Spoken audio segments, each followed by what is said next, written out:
Good evening everyone. So we are going to see the interrupt driven system of operating system. So as we have started with the chapter number 5, that is the operating system, in which we are going to learn something about the interrupt driven system. So as we all know, what do you mean by interrupt?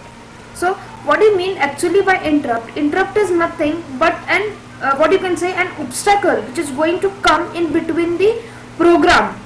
While we are going to run the program, some kind of error is going to occur into that program, is nothing but called as interrupt. Okay, so how to handle that interrupt, how to overcome that interrupt, and how the program has to be run again, that is nothing but called as interrupt and interrupt driven systems. So in operating systems usually have some code that is called as an interrupt handler. Now as I told you, whenever the interrupt is going to occur, we need to remove that interrupt, is it not? So for example, whenever you have some obstacle, whenever you are riding a bike, whenever you are going to ride a bicycle or whatever, whenever you are walking, is there some any obstacle in between, what exactly you are going to do? You are going to remove that obstacle, is it not? Similarly, here also in the program, what we are going to do is, we are going to remove an interrupt whenever the interrupt is going to occur in an operating system. So to remove that interrupt, we are going to use some kind of code that is called as an interrupt handler. So this interrupt handler is prioritize the interrupts and then saves them in a queue if more than one is waiting to be handled.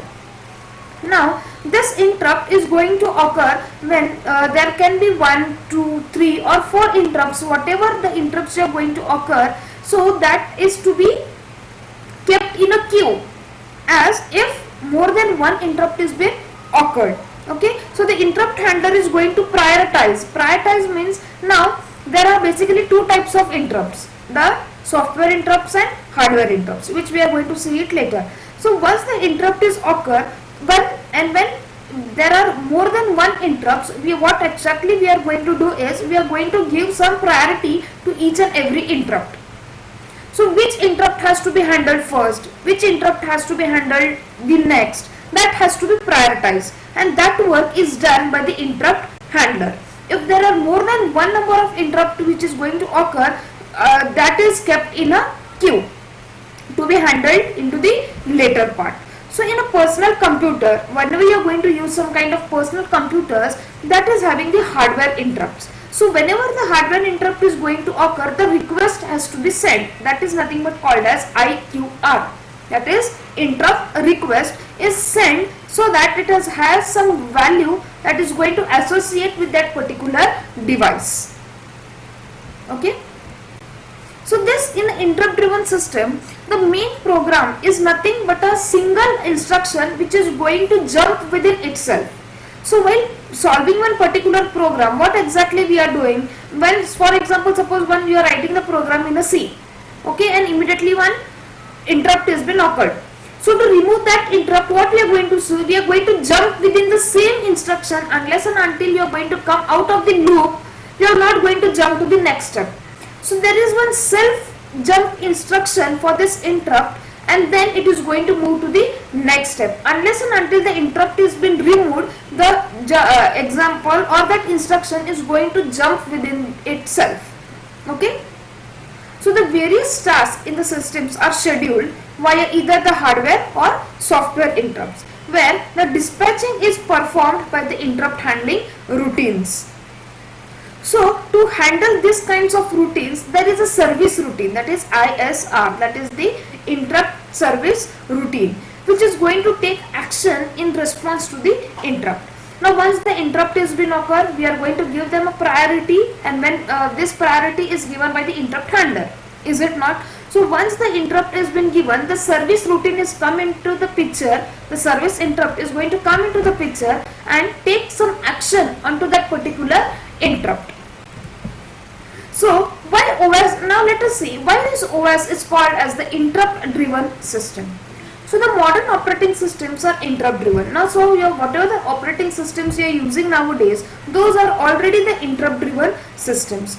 So if there are no process to execute, or there is no any input output device to the service or no user to whom to respond, then the operating system is quietly sit immediately, which is waiting for something to happen.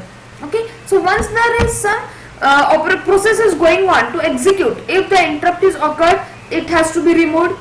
Okay, else if it is not removed, then the input output devices has to be some do some service in that, or even though there is no any user inform or no one is going to respond, then this operating system will sit quietly and waiting for something to happen. So immediately when there is one interrupt is going to occur, immediately some or the other instruction or some or the other software is going to stop running, then events almost always are signaled, and that is occurrence into an interrupt, which is nothing but called as a trap. Okay, unless and until the operating system is going to wait for something to happen, that is nothing but to occur an interrupt, or you may call it as a trap. So what is an interrupt system, or what is a system interrupt? Now as we say there is an interrupt. What exactly is an interrupt? What it is called as a system is an interrupt means what? A system interrupt is an official part of Windows. Okay, so and while it does not appear to a process of a task manager, it not really process in the additional sense. Now we know whenever you are going to run 2 or 3 programs simultaneously, then if one or the other program is not responding, what you will do? You are going to open the task manager, is it not? While opening the task manager, you can see each and every program is running behind, and if each and every program is running, it will be showing you the result as the process in process or in process, right? If the some or the other program is stopped running, then it may show you some error. Okay, so that is nothing but it is not really a process in the traditional sense. So rather it is an adequate placeholder that is used to display that the system is been not working, or the system has some hardware interrupt in your PCs. So where the interrupt is going to occur in your system is into the task manager. Let us see how. Okay, so here you can see this is the suppose these are these kinds of the systems. Okay, so one system is running, the another Windows or logger application is running, but in between that here you can see there is a system interrupts it is showing. So here it will show you what kind of system interrupts it is been occurring. So while a hardware interrupt sounds rude, it is normal the communication between the hardware and the associated with software. As I told you, whenever the software you are running and it is stopped in between, then the communication between the hardware and that particular application, that is nothing but software, is been stopped. That is nothing but called as an hardware interrupt. So you say you start typing something on your keyboard. Okay, when the system is going to occur, when the interrupt is going to occur into your system, and for example suppose you are going to type something on your keyboard, okay, then rather the whole process which has been dedicated to watching the signals from the keyboard actually to the bit hardware on your motherboard, that handles the kind of monitoring. Okay, whenever you are going to type some kind of instructions on your keyboard, then that thing has to be instructed to your motherboard and your CPU. So when it is determined that the another piece of hardware needs the CPU's attention, then it sends the interrupt signal to the CPU. That particular place where it has been not working, it is going to show you some interrupts. Okay, and now if it is on a high priority interrupt, now this interrupt, as I told you earlier, the interrupt has been given into some priority basis. So as it has been given into the high priority interrupt, in that case usually the user input is onto the high priority. When the CPU has been suspended, whatever the process has been going on and on it deals with the interrupt first, and then it resumes on the previous process. As I told you all, that whenever the interrupt is been on a high demand, whenever the interrupt is on high priority, then first that interrupt has to be worked upon. So whatever the work the CPU is been doing, it is going to suspend that particular work for time being. It is going to jump onto that interrupt where the work is interrupt is been occurred, then that interrupt is been removed, and then back the CPU is going to come to your previous work. Okay, so if this condition is done only when the interrupt is on high priority. So now we are going to see how the system or how the computer system operation is going on. So a modern or a general purpose computer system consists of a CPU, as you all know, and there are a number of devices that is going to control and that are connected through some common buses to provide or to share the memory. So you can see in the figure below, here you can see this is the modern computer system, where it has been connected with the CPU, it has been connected with some kind of disks which is going to control, it has been a printer controller is been given. If you are going to externally connect a printer, then is a printer controller, or if you are going to connect an externally tape drives, then it has been given. And these are all things connected to the memory controller, and then of course to the memory. So each and every part of this modern computer is connected through the system bus, or it is connected through the bus which is going to communicate with each other. So each device controller is in charge of a specific type of device. Okay, so these controller are nothing. For example, here you can see is the disk drives, audio devices, or the video that is going to display. So the CPU and the device controller are execute concurrently, that is nothing but at the same time. The CPU and these kinds of device controllers are going to work simultaneously to this competing memory cycles. So to ensure that the the shared memory, that is nothing but the RAM, that is the read only memory, is going to control that memory to provide whose function is going to synchronize to access that particular memory. Now here you can see whenever this controller is going to work, okay, the system bus is going to work for this controller. So when simultaneously this disk controller and the printer controller is going to work at the same time, then this has to be decided on which basis first has to be given the priority for that particular memory to access. So next here we are going to see a computer that is going to start running. For instance, when it is powered up or rebooted, it needs to have an initial program to run. Obviously, whenever you are going to start a computer or whenever you are going to start your PC, then whenever you are going to start means when the PC is going to power up, then or if you need to reboot your particular PC from initial stage, then you have to run your program from the start to run the program. Okay. So this initial program or this bootstrap program is tend to be very simple. What it does, it initialize all the aspects of the system from the CPU registers to the devices that is going to control the memory contents. Simple, it is very simple, as such as whenever you are going to on your PC, it is going to initialize from start. Okay, so initialize from start means in all the aspects, rather from the system, rather from the CPU registers, or rather from your all the memories, that is whichever it is going to control the devices and all. So once the bootstrap program must know how to load the programming system to start the execution of the program. So to accomplish this goal, that is from the bootstrap program must locate the operating system, that is the kernel.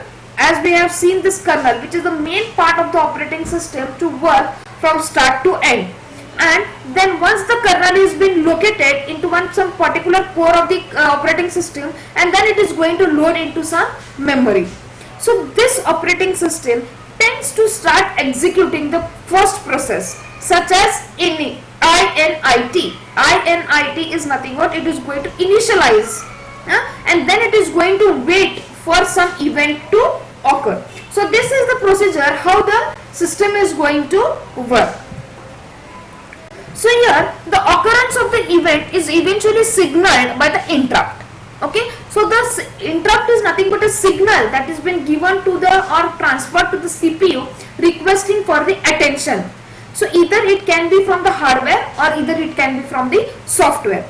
So once the hardware is going to get the trigger that an interrupt is been occurring anytime by the signal to the CPU, usually by the system bus. Via the system bus, the trigger signal is been given, that is the hardware interrupt is going to occur and it is going to be given to the CPU. Okay, so what then it is done, the software may trigger an interrupt by executing the special operation that is called as a system call, or you may call it as a monitor call.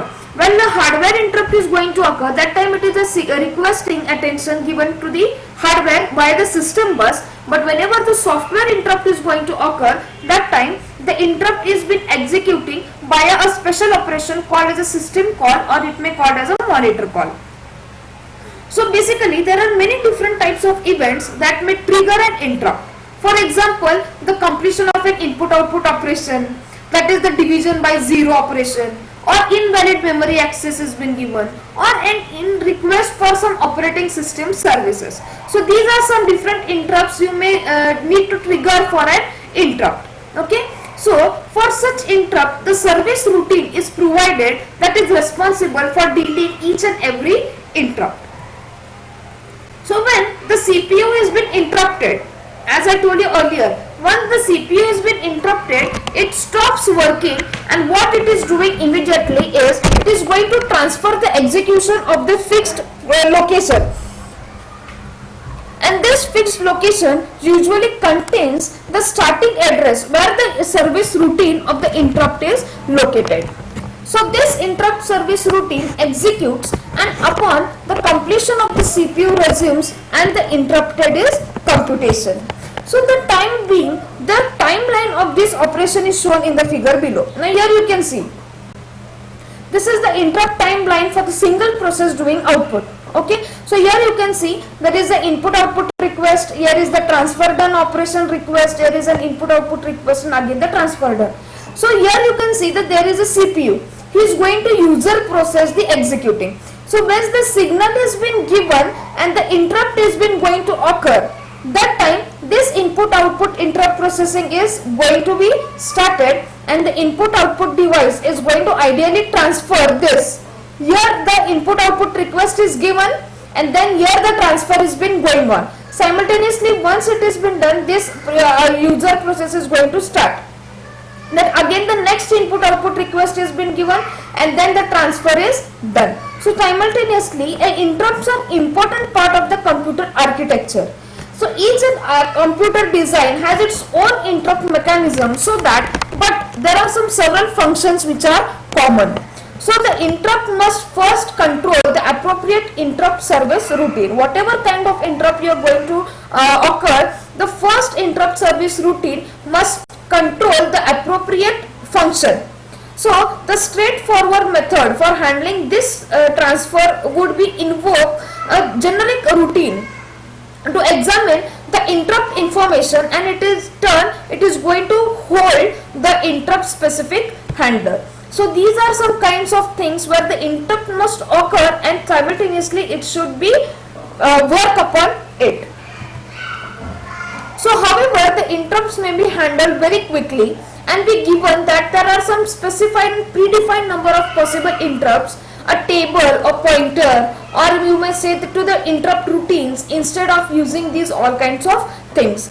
So the interrupt routine is then called indirectly through the table and with no immediate routine needed. So there is no any specific routine is needed. Once the interrupt has been occurred, so there is no specific kind of table is required. Yes, after this going to run, that is going to run. That is not specifically required. This has to be handled by the interrupt service routine itself.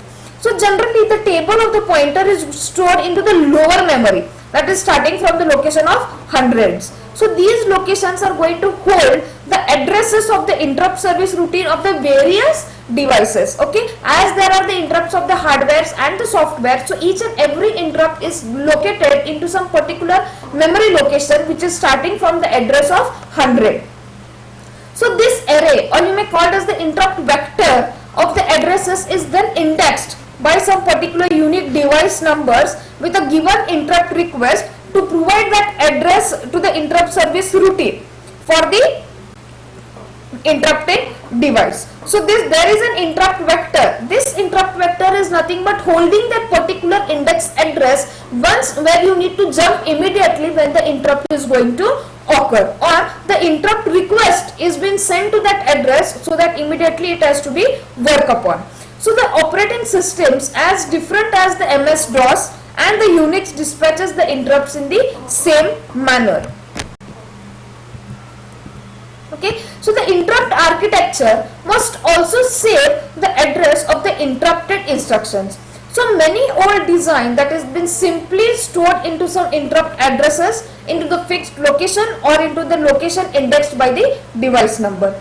So basically, when most reset architectures are stored and written onto the same stack of the address.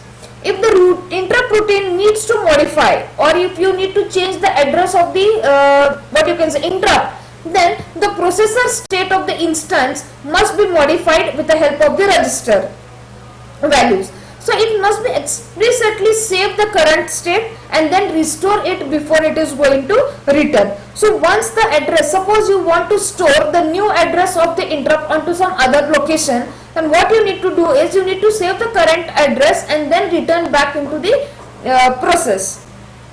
So after the interrupt has been serviced, then the saved return address is then loaded into the program counter and in the interrupt exception is been handled.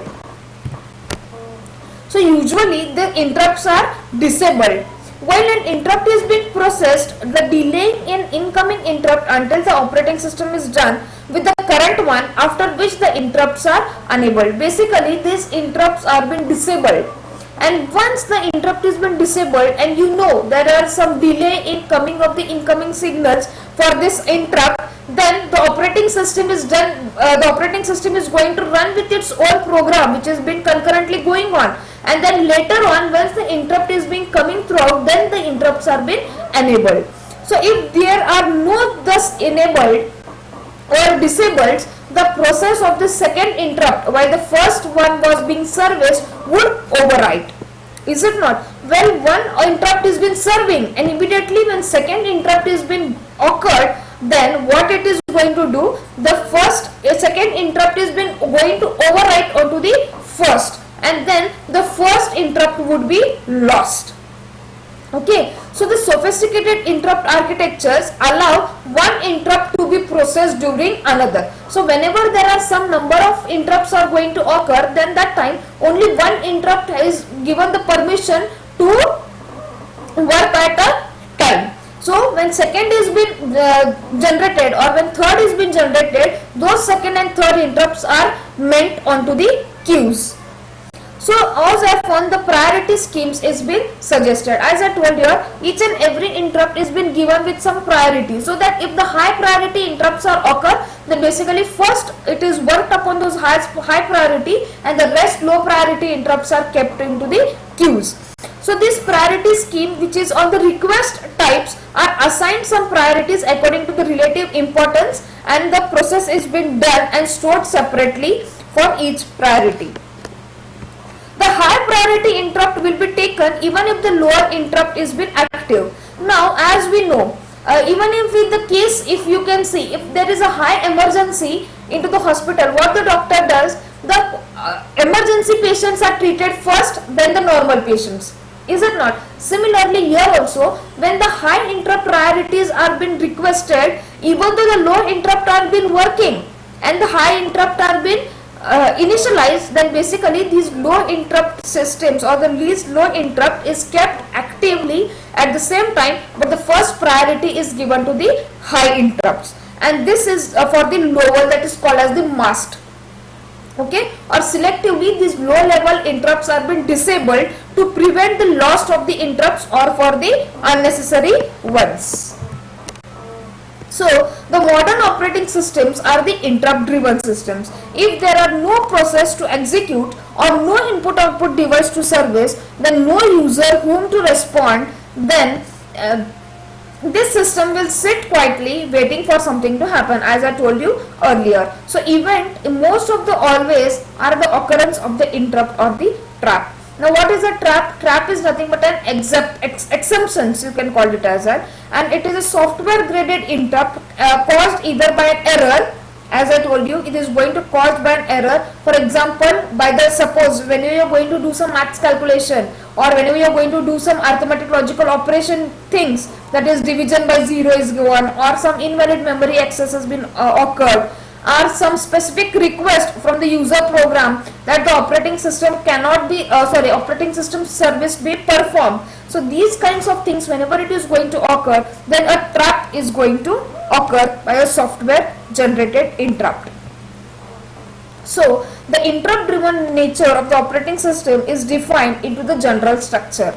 So when an interrupt, or you may call it as a trap, is going to occur, the hardware transfers the control to the operating system. Okay, so this operating system is nothing but the kernel. So whenever the interrupt, whenever the CPU is requesting for the interrupt, then the whole all access or the whole control is being transferred to the operating system.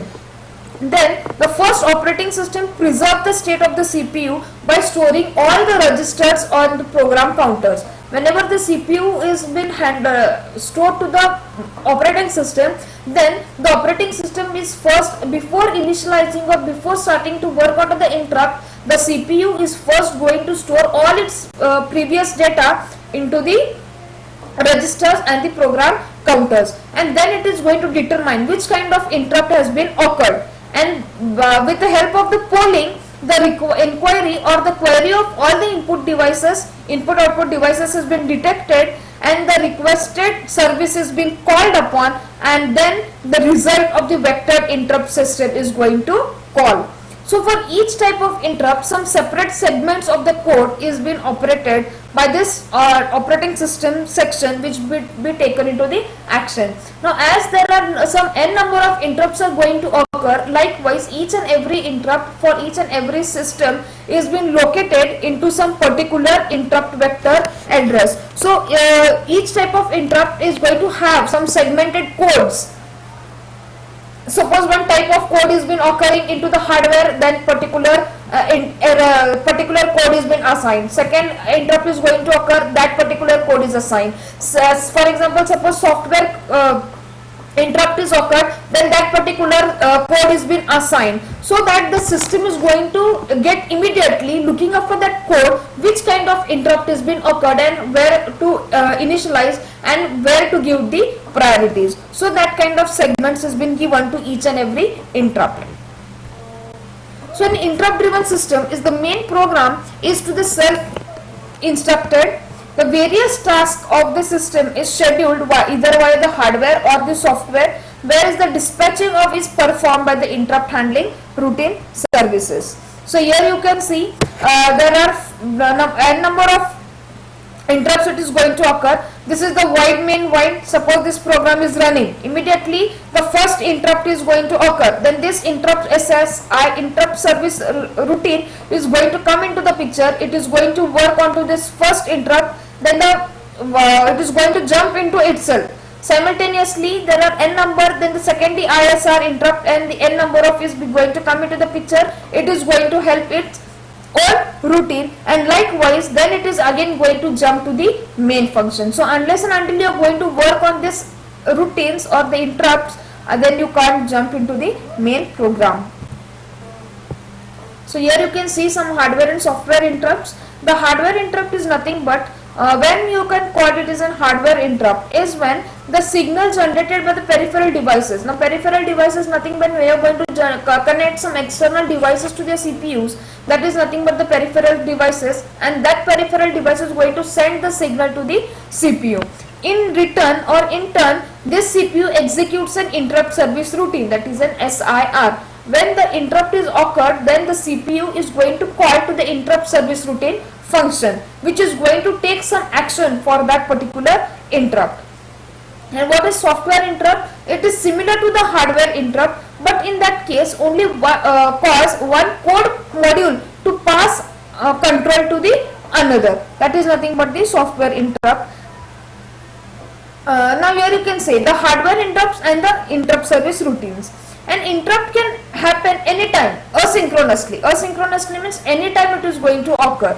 So this CPU invokes the ISR, that is the interrupt service routine. So around the code that reads and writes to the to share the resources, interrupts are disabled into the application. And then the Z synchronization mechanism cannot be used into this ISR because the ISR should not wait identifiedly. So when the interrupts are being disabled, then the system ability to remove the stimuli from the outside world is minimal, and it is important to keep the critical sections of code in which the interrupts are disabled as short as possible. So when some kinds of interrupts are being disabled, it has to be disabled only for few particular time period, so that it should not get critical all the time. So these interrupt service routine can be rewritten where the applicable for the snapshots of the machine, which is nothing but called as the context, and which will be preserved upon the switching the task, so that it can be restored upon resuming the interrupted process. So whenever you are going to switch some context, we are going to see in the next lecture what is nothing but the context switching, how it has been occurred, how it has to be prioritized, and rest all things. But so far you are going to keep in mind that the context has been going to switch upon the task, which kind of task has been occurred and which kind of system has to be invoked, and for the resuming of the interrupted process. So this was all about the interrupt and the interrupt service routine. In detail we have seen about the interrupt, what are the things and how to be initialized, what are the levels, and what is interrupt service routine, and rest all things. So in the next lecture we are going to see about the context switching, and we are also going to look upon the multitasking, what is mean by process and threads, etc. So for now, thank you.